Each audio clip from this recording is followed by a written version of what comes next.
Have you ever looked into the mirror and felt like your own eyes were hiding something from you? Like they've seen too much, held too much. Maybe they weren't just windows to your soul. Maybe they were maps. Maps pointing straight to the exact wound your soul came here to heal.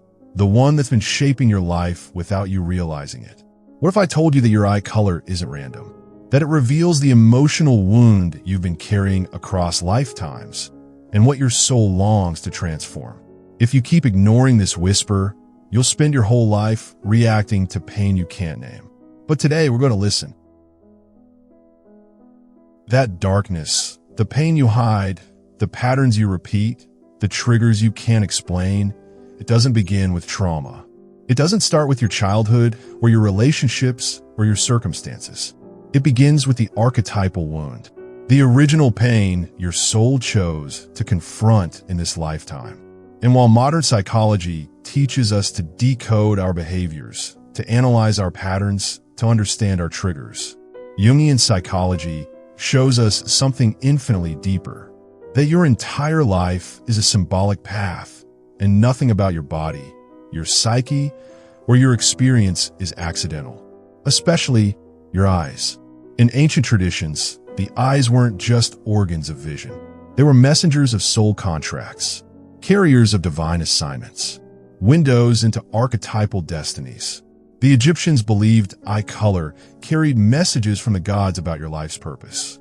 The Druids used iris patterns to diagnose spiritual blockages and soul-level wounds. Celtic shamans read eyes like maps, seeing not just who you are, but who you came here to become. And Jung believed our psyche is born with archetypal patterns, soul-level blueprints for growth, healing, and individuation. He taught that we don't just inherit our parents' genes. We inherit humanity's collective unconscious, complete with ancient wounds and ancient wisdom. But here's the secret few people talk about. The connection that modern psychology missed, but ancient wisdom always knew. The color of your eyes may not just reflect your soul's mission. It may reveal the very wound you came here to transform. The original pain that your soul, in its infinite wisdom, chose to carry so it could be healed, not just for you, but for everyone who comes after you. Are you ready to discover what your eyes have been trying to tell you your entire life? Brown eyes, the burden of invisible exhaustion. If you have brown eyes, you may carry the deepest ancestral wound of all, the burden of being the strong one, the reliable one, the emotional anchor that everyone else depends on. You were likely born into environments that needed grounding, healing, stability. Families that were scattered, communities that were broken, relationships that were chaotic. And so, your wound isn't abandonment. Your wound isn't being unloved. It's being expected to never need anything at all. Let that sink in for a moment. You were the caretaker, even as a child, even when you were the one who needed care. You felt responsible for everyone's peace, everyone's happiness, everyone's emotional well-being. And while people came to you for comfort, for advice, for strength, few ever saw your exhaustion. Let me tell you about Emma. At 7 years old, Emma was translating for her immigrant parents at doctor's appointments, explaining medical terms she barely understood herself. By 14, she was mediating their arguments, carrying the emotional weight of their marriage on her small shoulders. By 25, she was financially supporting 3 family members while working 2 jobs and pursuing her master's degree. Emma's friends called her the Rock. Her family called her the Blessing. Her co-workers called her the one who holds everything together. But Emma felt like she was drowning in concrete, suffocating under the weight of everyone else's needs. Because when you're brown-eyed, the world sees your strength as infinite. They lean into your stability without asking if you're stable. They take your emotional labor as given, your sacrifice as natural, your needs as optional. You learned early that love meant giving until you had nothing left. That being needed meant being worthy. That your own needs were somehow selfish, somehow too much, somehow wrong. Your archetypal shadow is emotional self-erasure. You've become so skilled at carrying others that you've forgotten how to be carried. So practiced at giving that you've forgotten how to receive. So committed to being strong that you've forgotten it's okay to be human. But here's what your soul is trying to tell you. What's been whispering through every moment of exhaustion, every flash of resentment, every time you felt invisible. Strength isn't sacrifice. Being rooted doesn't mean staying buried. And your needs? They're not selfish. They're sacred. What part of yourself have you silenced just to feel loved? What piece of your soul are you still hiding because you're afraid that if you show it, if you need it, if you ask for it, everyone will leave? Your brown eyes carry the wisdom of the earth itself. But even the earth needs rain. Blue eyes, the curse of seeing too much. Blue-eyed souls often carry the wound of seeing too much, feeling too much, knowing too much. You were born with a sensitivity to energy, emotion, deception.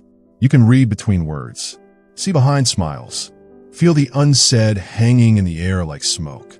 You know when someone is lying before they finish their sentence. You can sense sadness behind laughter, fear behind anger, pain behind perfection. But when you were younger, this gift wasn't praised. It was punished. You were told you were too intense, too serious, too suspicious. You were accused of being dramatic, of making things up, of seeing problems where there were none. So you learned to dim your inner knowing, to silence the truth, to apologize for feeling what others couldn't see. Your wound is the grief of untrusted vision, the pain of being right about things you wished you were wrong about. Meet David. At 12, David told his mother that his uncle made him uncomfortable, that something felt wrong when he was around. Don't be dramatic, she said. He's family. Stop imagining things. 3 years later, David's younger cousin revealed that the uncle had been inappropriate with him for months. David learned to doubt his intuition, to smile when his gut screamed danger, to apologize for feeling what others dismissed, to silence the very gift that could have protected not just him, but others. By 30, David was successful, charming, socially skilled. He'd learned to mask his intensity, to dial down his perception, to pretend he couldn't see what he could see. But inside, he felt hollow, cut off from the very sensitivity that once made him feel alive. You know this feeling, don't you? The exhaustion of pretending not to see. The loneliness of being the only one who notices. The grief of having your truth dismissed. Your sensitivity mocked. Your perception questioned. Your shadow manifests as detachment or cynicism. You protect yourself by feeling nothing, because feeling everything nearly destroyed you. You've learned to numb your gift because the world couldn't handle its power. But beneath that protective shell, your soul aches to be the voice that speaks the truth no one else will. To be the mirror that reflects what others are too scared to see. To be the lighthouse that guides others through the darkness you've learned to navigate. You were never too much. You were never too sensitive. You were never too intense. You were a mirror the world wasn't ready for. But maybe they are now. Green eyes, the heartbreak of never being chosen. Green-eyed individuals are often catalysts, souls who spark transformation wherever they go. You enter people's lives, and everything changes. Conversations deepen, walls come down, growth happens. People become braver, more authentic, more alive in your presence. But here's the pain, the wound that cuts deeper than any other. Just as it gets deep, just as the connection becomes real, just as you start to feel like you might actually belong, they disappear. Your wound is being remembered for what you did, but forgotten for who you are. You make others grow, but feel unrooted yourself. Jessica moved 17 times before she turned 30. Not because she was running from anything, but because she was always being called somewhere new. A job opportunity that was perfect for her. A relationship that needed her energy. A fresh start that somehow always felt familiar. And everywhere Jessica went, she left people better than she found them. Her coworkers became braver, more willing to speak up, more authentic in their expression. Her friends became more honest, more vulnerable, more real. Her partners learned to love deeper, to trust more, to open their hearts in ways they never had before. But Jessica Jessica felt like a ghost in her own life, present for everyone's transformation, absent for her own, remembered for her impact, forgotten as a person. She would lie awake at night wondering, do they miss me, or do they just miss what I did for them? Do they remember my laugh, or just the way I made them feel? Do they love me, or do they love who they became when I was around? The shadow? Emotional inconsistency. You fear being seen in your messiness, in your in-between moments, in your ordinary humanity. So you become the chameleon, always adapting, always shifting, always becoming who others need you to be, but never staying long enough to be truly known. You've learned to be the catalyst, but you've forgotten how to be the constant. You know how to spark change, but you've forgotten how to build home. But your soul doesn't want to disappear after every impact. It doesn't want to be a shooting star that lights up the sky and then vanishes. It wants to belong somewhere, long enough to be seen in your wholeness, witnessed in your becoming, loved not just for your transformation, but for your humanity. What would it feel like to be chosen not for what you could do, but for who you are? To be loved not for your impact, but for your presence? To finally stop running long enough to let someone truly see you. Hazel eyes, the terror of having no true self. Hazel-eyed souls are mirrors, shapeshifters who become who others need them to be. You have this incredible ability to adapt, to reflect, to become whatever energy a situation requires. You can be the therapist with your broken friend, the motivator with your discouraged colleague, the nurturer with your struggling family member. And while that seems like a gift, it hides the deepest ache of all. Who am I when no one's watching? Your wound is losing yourself to maintain connection, disappearing into others to avoid being abandoned. Michael realized at 32 that he had completely different personalities for different people. With his family, he was the responsible one, serious, dependable, the one who made all the practical decisions. With his co-workers, he was the funny one, quick-witted, entertaining, the one who lightened every meeting. With his partner, he was the nurturing one, intuitive, caring, the one who anticipated every need. But alone, Michael stared at himself in the mirror and felt like he was looking at a stranger. Which one was real? Which one was him? Or was he just empty space, filling himself with whatever others needed to see? Your shadow is people-pleasing masked as compassion. You become so skilled at reading others' needs, so practiced at reflecting their desires, so committed to being what they want, that you've forgotten how to simply be. You change your opinions based on who you're with. You shift your energy to match the room. You become whoever you think will be most loved, most accepted, most wanted. But in the process, you lose the very self that deserves to be loved. Jung called this the chameleon complex, the unconscious pattern of adapting so completely to others that you lose touch with your own authentic core. You become everyone and no one, everywhere and nowhere, infinitely flexible but fundamentally unrooted.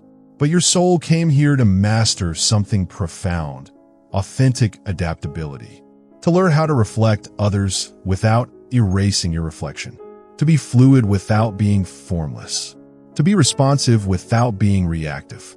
Who are you when you're not being who someone else needs? What does your voice sound like when you're not speaking words you think others want to hear? What do you actually want when you're not wanting what others want you to want? Your hazel eyes hold the wisdom of all colors, but they're seeking their own light. Now here's where it hurts and where it heals. Most of us aren't running from the world. We're running from the parts of ourselves that feel too broken to bring forward, too wounded to be worthy, too damaged to be loved. But what if I told you something that might change everything? What if your emotional pain wasn't the enemy? What if it was the invitation? Let me be crystal clear about something. Your most irrational reaction, the one that makes you feel crazy, the one that seems too big for the situation, the one that you're embarrassed about, is not a flaw in your system. Your recurring heartbreak, the pattern that keeps showing up no matter how hard you try to change it, no matter how much therapy you've done, no matter how much you've healed, is not proof that you're broken. Your deepest insecurity, the one that makes you feel like you're not enough, like you're too much, like you're fundamentally wrong somehow, is not evidence that something is wrong with you. It is your soul knocking from the inside. Think about it. Really think about it. The brown-eyed soul who breaks down when someone doesn't text back isn't being dramatic. They're feeling the ancient wound of being forgotten while taking care of everyone else. They're experiencing the primal fear of being abandoned after giving everything. The blue-eyed person who can't trust anyone, who sees red flags everywhere, who feels like everyone is lying. They're not being paranoid. They're protecting the part of them that was punished for seeing truth. They're guarding the gift that was dismissed as too much. The green-eyed individual who can't commit, who always has one foot out the door, who gets restless just when things get good. They're not being selfish. They're scared of being abandoned again after giving their all. They're protecting themselves from the pain of being left behind. The hazel-eyed one who can't make decisions, who changes their mind constantly, who seems to have no firm opinions. They're not being weak. They're terrified of choosing wrong and losing love. They're paralyzed by the fear that their authentic self might not be acceptable. Jung said, "The shadow is a moral problem that challenges the whole ego personality." But it's more than that. So much more. Your shadow carries the wound you were born to redeem. Not because you deserved it. Not because you asked for it. Not because you did anything wrong. But because your soul was strong enough to carry it. Wise enough to transform it. Brave enough to alchemize it into healing for others. Are you starting to see it? Are you beginning to understand? Your eye color isn't the answer to your problems. It's the symbol that leads you back to the question you've been avoiding your entire life. What am I still carrying that was never mine to carry? And your soul's response? Everything that hurts is where I've buried everything I am.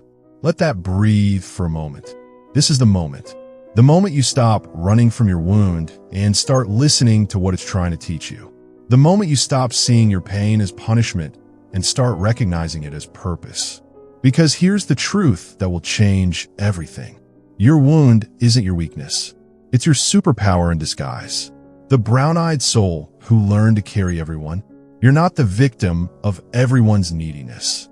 You're the one who can teach the world what true strength looks like. Not self-sacrifice, but self-sovereignty. Not endless giving, but sacred boundaries. Not disappearing into others, but grounding yourself so deeply that others can lean on you without you losing yourself. The blue-eyed one who is told to stop seeing? You're not the crazy one. You're the truth teller. The one who can help others trust their intuition again. The one who can validate perceptions that others dismiss. The one who can say, "I see you. I believe you. You're not imagining things." The green-eyed catalyst who never felt rooted? You're not the flighty one. You're the bridge. The one who shows others that transformation doesn't mean abandonment. That growth doesn't require destruction. That change can be grounded, rooted, sustainable. The hazel-eyed mirror who lost themselves reflecting others? You're not the confused one. You're the healer. The one who can teach authentic connection without self-erasure. The one who can show others how to be responsive without being reactive. How to love without losing yourself. Do you feel it? The shift happening inside you right now. The way your wound is starting to feel less like a burden and more like a calling? Jung called this process individuation. The journey of becoming who you truly are beneath all the adaptations, all the masks, all the ways you've learned to survive. But individuation isn't about becoming someone new. It's about remembering who you were before the world told you to be someone else. Your wound is the GPS system your soul installed to guide you back home. Back to yourself. Back to the truth of who you are when all the masks fall away. Are you ready to come home? Let's be honest about something. You've probably spent your entire life trying to fix the part of you that was actually meant to guide you. The brown-eyed soul who silences their needs to appear stable, who gives until they're empty, who believes that their worth is measured by how much they can endure without complaint. The blue-eyed one who pretends not to see, who dims their light to fit in, who apologizes for the very gift that could illuminate the world. The green-eyed catalyst who never stays long enough to receive, who gives their all and then disappears, who believes that their value lies in their impact, not their presence. The hazel-eyed healer who reflects everyone but never recognizes themselves, who adapts so completely that they forget their own shape, who believes that love requires the erasure of self. But now, the masks are cracking. The facades are falling. The carefully constructed personas are starting to collapse. And you can feel it, can't you? The exhaustion of becoming what the world needed while slowly forgetting who you are. The loneliness of being loved for your adaptations rather than your authenticity. The grief of realizing how much of yourself you've sacrificed to feel worthy of love. I want you to imagine something with me. Really imagine it. Imagine Emma, the brown-eyed caretaker, finally saying, "I need help too." Imagine her asking for support instead of always providing it. Imagine her setting boundaries instead of always accommodating. And instead of the world falling apart, imagine it becoming stronger because now there are two pillars instead of one person carrying everything. Imagine her discovering that being vulnerable doesn't make her weak, it makes her human. That needing others doesn't make her needy, it makes her connected. That asking for help doesn't make her selfish, it makes her honest. Imagine David, the blue-eyed seer, trusting his intuition again. Imagine him speaking the truth that others can't see, offering his perception as a gift rather than hiding it as a flaw. Imagine him helping someone avoid the pain he couldn't avoid, guiding someone away from the danger he learned to see. Imagine him discovering that his sensitivity isn't too much, it's exactly what this world needs. That his intensity isn't overwhelming, it's illuminating. That his perception isn't paranoid, it's protective. Imagine Jessica, the green-eyed catalyst, finally planting roots. Imagine her staying long enough to receive the love she's been giving. Imagine her building something lasting instead of always moving on. Imagine her creating a home that's worthy of the transformation she brings. Imagine her discovering that belonging doesn't require becoming smaller. That roots don't limit growth, they enable it. That she can be both the catalyst and the constant, both the spark and the flame. Imagine Michael, the hazel-eyed mirror, looking at himself with the same compassion he shows others. Imagine him discovering that his true self is more beautiful than any reflection. Imagine him learning to be loved for who he is, not who he becomes for others. Imagine him realizing that authenticity doesn't mean rigidity. That being real doesn't mean being unchanging. That he can be fluid without being formless, responsive without being reactive, adaptable without being invisible. This is what Jung meant by individuation. This is what he called the transcendent function, the ability to hold paradox, to integrate opposites, to become both wounded and healed, both human and divine, both individual and connected. It's not about becoming someone new. It's about becoming who you truly are beneath all the adaptations, all the survival strategies, all the ways you've learned to be lovable. Carl Jung didn't just want us to study ourselves. He wanted us to remember ourselves. He wanted us to reclaim the parts of ourselves that we'd exiled to the shadow, the aspects of our nature that we deemed unacceptable, the gifts that we'd learned to hide. Because healing isn't about becoming someone new. It's about finally being safe enough to return to who you were before the world told you to leave. Are you ready to welcome yourself home? The wound you've been carrying isn't your burden. It's your birthright. It's your soul's GPS system, pointing you toward your purpose, guiding you toward your gifts, leading you toward the very healing you came here to provide. Because think about it. Who better to heal abandonment than someone who's felt it? Who better to teach truth than someone who's been silenced? Who better to show rootedness than someone who's been scattered? Who better to model authenticity than someone who's been lost? Your pain has been preparing you for your purpose. Your wound has been whispering your calling. Your shadow has been showing you your light. And your eyes? They've been witnesses to it all. They've been holding the story, carrying the memory, pointing the way back to wholeness. Every time you've looked in the mirror and felt that pull, that recognition, that sense of something deeper stirring, that was your soul calling you home. Home to the wound that shaped you. Home to the strength that defines you. Home to the purpose that awaits you. So here's your mirror. Here's your reflection. Here's your truth. Your eye color doesn't define you, but it does remind you of the soul contract you wrote before you were born, of the wound you agreed to carry, of the healing you promised to provide, of the strength you volunteered to embody, not so you could suffer endlessly, not so you could remain broken, not so you could live in pain, but so you could turn pain into purpose, shadow into sovereignty, reaction into remembrance, wound into wisdom. I want to leave you with this, and I want you to really hear it. The next time you look in the mirror, when your eyes meet yours in that moment of recognition, that flash of knowing, that instant of connection, pause. Don't judge. Don't analyze. Don't try to fix. Just ask, what am I still carrying that's asking to be healed? And maybe, just maybe, the answer will look back at you. Not in words, but in feeling. Not in thoughts, but in knowing. Not in analysis, but in recognition. In the stillness between heartbeats. In the silence between thoughts. In the space between who you think you are and who you truly are. Your wound isn't your shame. It's your sacred assignment. It's your soul's way of saying, this is why you came. This is what you're here to transform. This is how you'll change the world. Brown eyes. Your need for support isn't weakness. It's the beginning of balanced strength. Your desire to be cared for isn't selfish. It's the foundation of mutual love. Your exhaustion isn't failure. It's your soul saying, it's time to let others hold you too. Blue eyes. Your sensitivity isn't too much. It's exactly what this world needs more of. Your intensity isn't overwhelming. It's illuminating. Your perception isn't paranoid. It's protective. Your truth isn't dramatic. It's desperately needed. Green eyes. Your desire for roots isn't selfish. It's the foundation from which true change happens. Your need for stability isn't fear. It's wisdom. Your longing to belong isn't weakness. It's the deepest human need, and honoring it doesn't make you less transformative. It makes you more sustainable. Hazel eyes. Your search for self isn't confusion.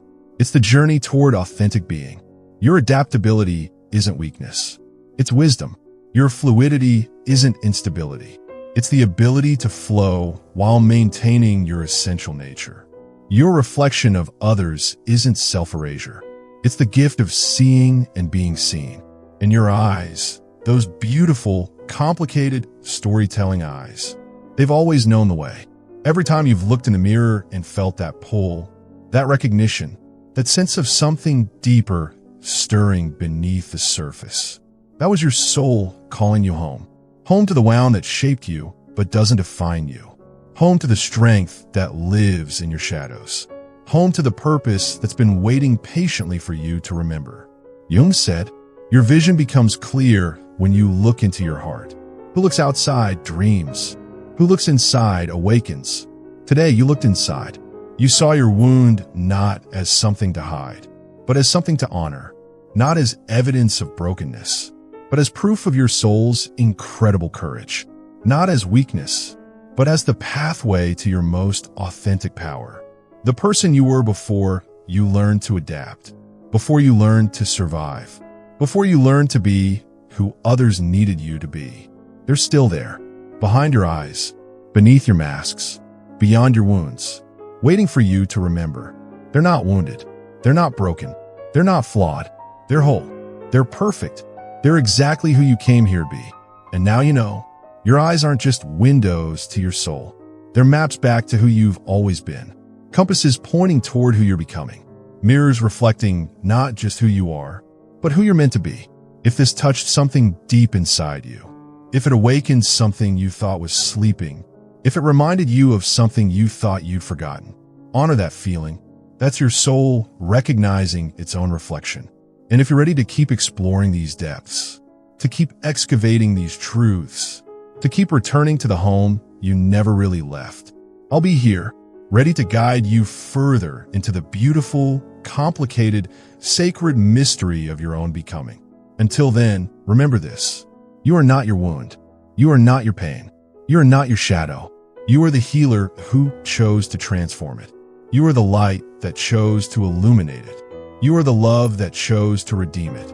And that truth, that recognition, that remembering, that changes everything. Your eyes know the way home. Trust them. Follow them. Let them lead you back to yourself. The journey isn't over. It's just beginning.